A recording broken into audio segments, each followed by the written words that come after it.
My fellow Americans, it is during this time of great stress and suffering that I would like to first acknowledge the pain felt by many people from this virus.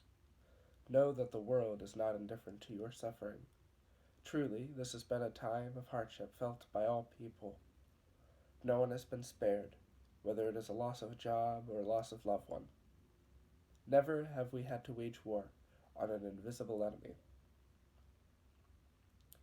This is a time of immense uncertainty, the likes of which demand great strength and great hope.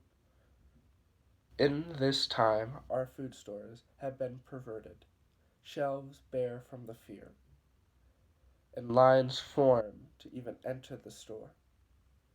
Food uncertainty has become a concern for many Americans, but we must remember that there are individuals whose concerns of food extended long before this terrible disease.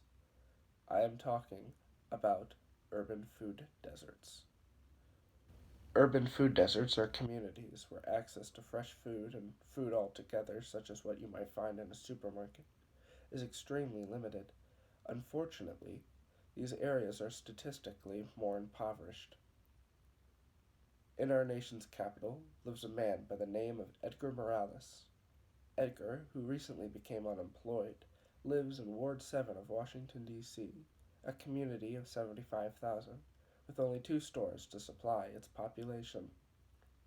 In order to feed himself and his family, Edgar relies upon free food, some of which he must drive 20 miles to find. This inequality to food access is nothing new.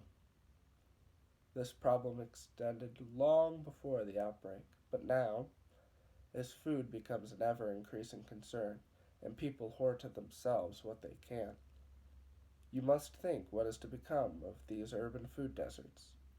What is to become of these people whose next meal has become increasingly unreliable?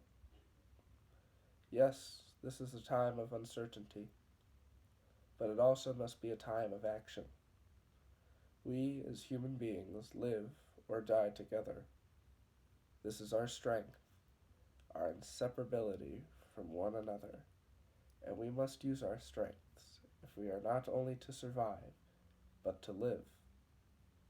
The time is now to be the good neighbor, to use our skills and talents to help who we can.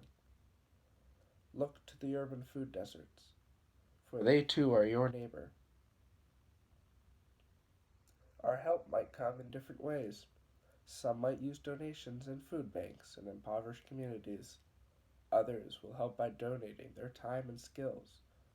At the least, we can be mindful at the store and stop the practice of over-hoarding food and other essential supplies. We must also rely on a hope that this will pass and things will get better. Make no mistake, this hope is not a wish. A wish is whispered into the wind with no endeavor. This vision is a hope that we must obtain. It will not happen on its own. We must strive to achieve it. It is true that we are all in this together. This impacts us all in different ways, but it impacts us all nonetheless. The fortunate must realize their fortune and become the shoulder of the unfortunate. The man who keeps his job does what he can for the mother with nothing to feed her children. It is the hour of compassion, and we must take up the call from one another.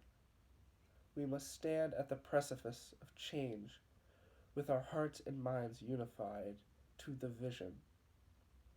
A vision that will surpass any disease, and after it passes, we keep in our hearts the lessons we have learned and use them to eradicate food disparity once and for all.